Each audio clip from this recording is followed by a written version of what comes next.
আমি ধর্ষণ ও নিপীড়ন বিরোধী আন্দোলন করতে গিয়ে পুলিশ আমাদেরকে মামলা দেয়। খালি হাতে পুলিশকে কিভাবে মারলাম বুঝলাম না। আপা, শত চেষ্টা, চিকিৎসকদের সর্বোচ্চ চেষ্টা, তবুও আমরা আসিয়াকে বাঁচাতে পারলাম না।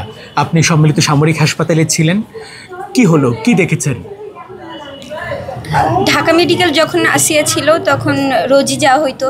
এখন আসিয়াকে তো সবাই দেখতে যাইতো। এখন মানে আসিয়া একটা ফ্যাক্টর হয়ে গেছে যে যেই ক্রমাগত ধর্ষণ বেড়ে গেছে, এটার সবচেয়ে ভয়ঙ্কর একটা দিক হচ্ছে আসিয়া শিশুর এইভাবে ভয়ঙ্করভাবে ধর্ষণ ও হত্যা, সেটা হচ্ছে পুরো বাংলাদেশের মানুষকে নাড়া দিয়ে উঠছে।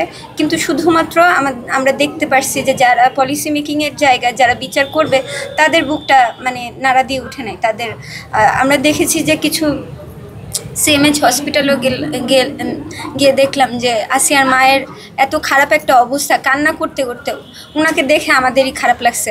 তো ওই জায়গাটা থেকে আমি মনে হচ্ছে যে আমরা একটু আগে কর্মসূচি দিলাম, সেই জায়গা থেকেই আসো। তো এই যে মানে আসিয়ার যে মৃত্যু, এটা তো পুরো একটা হত্যা, এবং এই হত্যার যদি বিচার না হয় এবং এর আগে ও পরে যে ধর্ষণগুলো হয়েছে সেইগুলোর যদি বিচার না হয়, বাংলাদেশে হচ্ছে আমার মনে হয় যে আমাদের আবার রাস্তায় নামতে হবে। অলরেডি তো আমি ধর্ষণ ও নিপীড়ন বিরোধী আন্দোলন করতে গিয়ে পুলিশ আমাদেরকে মামলা দেয়। খালি হাতে পুলিশকে কিভাবে মারলাম বুঝলাম না। আপা, একটা পরিবার তো ধ্বংস হয়ে যায় ধর্ষণের ব্যাপারটাতে। একইভাবে আমরা দেখলাম যে আসিয়ার বোন হামিদা, সেও আসলে মানসিকভাবে বিপর্যস্ত। পরবর্তী জীবন ধ্বংস, মানে গড়ে ওঠা ভবিষ্যৎ, পারিবারিক অবস্থাও ভালো না।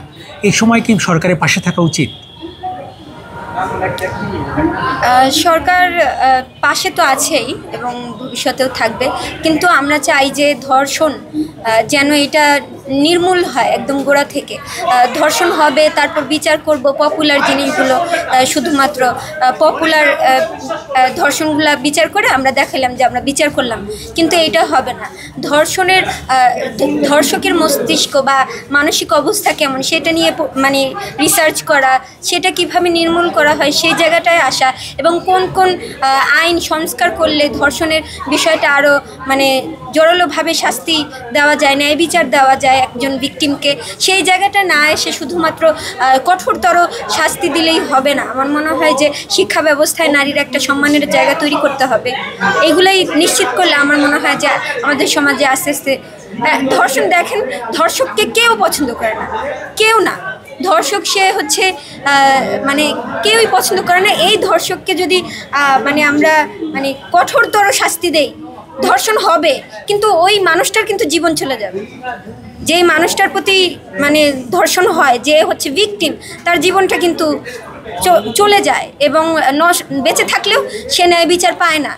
আমার মনে হয় যে আসিয়া মরে গিয়ে এখন হয়তো অন্তত হত্যার বিচারটা পাবে, ধর্ষণের বিচার পাকবে না। কত কঠিন করে বললেন, যে কঠিন সত্যই আসলে বললেন। আপা, মানে এই যে লাশ নিয়েও রাজনীতি আমরা দেখতে পাই কিনা, আপনি দেখতে পান কিনা যে হঠাৎ করে মানে ন্যাশনাল সিটিজেন পার্টি তারা খুব তৎপর হচ্ছে, তারা যাচ্ছে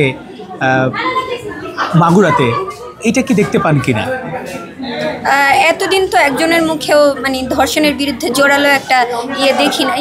যে শিশুটা মারা গেছে তারপর অপেক্ষায় ছিল যে কখন মারা যাবে, কখন আমরা একটু যাব দেখতে। কিন্তু দেখেন না, আমরা যারা ধারে কাছে আছি তা আমরা দেখেছি যে কারা কারা দেখতে গেছে কিনা। তো এই যে একটা ফেসবুক স্ট্যাটাস দিয়ে আজকে সব কিছু শেষ, এটাও না। আমাদের মনে হয় যে ওই যে আমরা যেই সংস্কারের দেশ দেখেছি, যেই রাষ্ট্র স্বপ্ন দেখেছি এই গণ অভ্যুত্থানের মাধ্যমে, এই গণ অভ্যুত্থানের পরপরই যদি এই সংস্কারটা না হয়, পরবর্তীতে আমার মনে হয় না যে হবে। আপা, লাস্টলি আমি একটা জানতে চাই, মানে এত টাকা ওদের কোথায়? মানে আপনারা তো অনেক দিন ধরে জুলাই আগস্টে যে আন্দোলন করলেন, যে সংগ্রাম করলেন, আপনারা একদম ফ্রন্টে ছিলেন, আরও অনেকেই ছিলেন। ভাই, এত টাকার প্রশ্ন আমাকে করলে হবে না তো, কারণ হচ্ছে আমি তো টাকা করতেছি না, যারা করতেছে তাদেরকে জিজ্ঞেস করলে আমার না, এই প্রশ্ন তো আপনারাও করতে পারেন। মানে আপনারাও তো জানতে চান, আপনারা তো বিপ্লবী, মানে প্রশ্ন রাখা, প্রশ্ন করাই আপনাদের কাজ।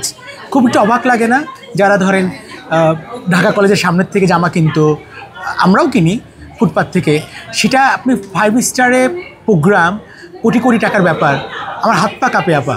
আপনি ছোটোবেলা থেকেই বা কিশোর বয়স থেকেই বা তারুণ্যের থেকেই আপনি নিজেই ইনকাম করেন, নিজেই চলেন, যেটা আপনি আগেই আমাদেরকে বলছেন। সেটা একটু অবাক লাগে না আপা? আমার মনে হয় কি ওনারা এখন বলবে যে ফরেন ডেলিগেটরা আসছে, মানে ভালো জায়গায় করা উচিত। এখন নতুন একটা সংগঠন, আমরা সংগঠন করে আসছি, আমরা দেখছি যে 100 টাকার অভাবেও কর্মসূচি দিতে কত কষ্ট হয়। তো একটা সংগঠন হঠাৎ করে দাঁড়ায় যায়, এই জিনিসটার পেছনে নিশ্চয়ই কোনো একটা কারণ আছে। এবং গ্রহণযোগ্যতা হারাবে না আপা? তৃণমূলের মানুষগুলো তো চিন্তা করছে, ভাবছে এত টাকা, ওরে বাপরে বাপ, তাহলে দল করলে মনে হয় অনেক টাকা পাইতে পারি। এটা কিন্তু ভাবমূর্তি পাল্টে যায়। হ্যাঁ, মানুষ আজ পর্যন্ত আমরা দেখেছি, ছাত্রলীগের, আওয়ামী লীগের সময়েও দেখেছি যে মানুষ যতটা ক্ষমতার কাছাকাছি থাকতে পারে ততটাই হচ্ছে মানে খুশি হয়, এবং সে ওই ক্ষমতাটা প্রয়োগ করতে খুবই মানে কি বলে এটাকে হচ্ছে এনজয় করে, মানে ক্ষমতাকে প্রয়োগ করতে। এই ক্ষমতাটা যে অপব্যবহার করতে তার একটু দ্বিধাবোধ হয় না, সেই জায়গাটা থেকে আমার মনে হয় যে ক্ষমতা বেশি মানে কারো হাতেই একপাক্ষিক ক্ষমতা দেওয়াটা ঠিক না। যেমন হচ্ছে হাসিনাকে এতই বেশি ক্ষমতা দেওয়া হয়েছে যেটার কারণে সে হচ্ছে ঐশ্বরিক ক্ষমতার মতো একটা পেয়ে গেছিল, যার মাধ্যমে হচ্ছে সে একটা গণহত্যার মতো ন্যাক্কারজনক কাজ করে। আলটিমেটলি এই ক্ষমতা হচ্ছে ক্ষমতার ভারসাম্য তৈরি করা এবং ক্ষমতাকে হচ্ছে বিকেন্দ্রীকরণ করার মাধ্যমেই আমার মনে হয় যে বাংলাদেশে একটা ফ্যাসিস্ট সিস্টেম যেটা গড়ে উঠেছিল আওয়ামী ফ্যাসিবাদের কারণে, সেটা আই থিঙ্ক একটা সুন্দর একটা রাষ্ট্রের দিকে যাবে আর কি, গণতান্ত্রিক রাষ্ট্র। আপনি কি গ্রেপ্তার আতঙ্কে আছেন, ভয় পাচ্ছেন? মামলা গ্রেপ্তার, দেখেন আওয়ামী লীগ আমলেও আমরা যখন হচ্ছে আন্দোলন করতাম 2-4-5 জন তাদেরই হচ্ছে মানে সেই শিরদাঁড়া ছিল দাঁড়ানোর জন্য। হ্যাঁ, তো তারা আমরা ছিলাম এবং আমাদেরকে তখন হচ্ছে বলতো যে শাহবাগী, তারপর বাম, এই টাইপের ট্যাগ দিত। বাট এই যে ট্যাগিংয়ের রাজনীতি আওয়ামী লীগ করেছে, তাহলে এখনও যদি সেই রাজনীতিই চলে তাহলে মনে হয় যে তারা হচ্ছে আওয়ামী লীগেরই আরেকটা রূপ এবং তারা হচ্ছে হাসিনার ছানাপোনা। আপনি কি গ্রেপ্তার আতঙ্কে আছেন? দেখেন গ্রেপ্তার করলে করবে, এখন মানে কিছু তো করার নাই। এখন মিথ্যা মামলাটাই যদি ফেসবুকের ফুটেজ, খণ্ডিত ফুটেজ দিয়েই যদি মানে সব মানে মামলার করা যায়, তাহলে আমার মনে হয় যে এই দেশে আমার মনে হয় না যে আইন আছে। কারণ দেখেন আমরা আন্দোলন নিয়ে গেছি, আমাদের আন্দোলনের মধ্যে কিন্তু 20 থেকে 30 জন ছিল, সেটাকে দেখানো হয়েছে 70 থেকে 60 জন লেখা হয়েছে।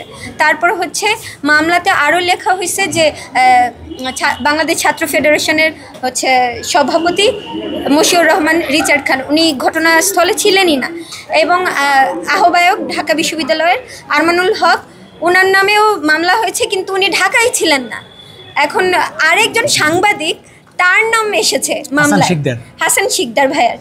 এখন এই যে দেখেন মানে উনি হয়তো কোনোভাবে লিবারেল বা কেউ, এখন আমার মনে হয় যে যারাই হচ্ছে ক্ষমতার বিপরীতে বা ক্ষমতার মধ্যে যারা চলে গেছে তাদের অন্যায় নিয়ে কথা বলবে, তাদেরকেই আমার মনে হয় যে ট্যাগ দিবে। থ্যাংক ইউ আপু।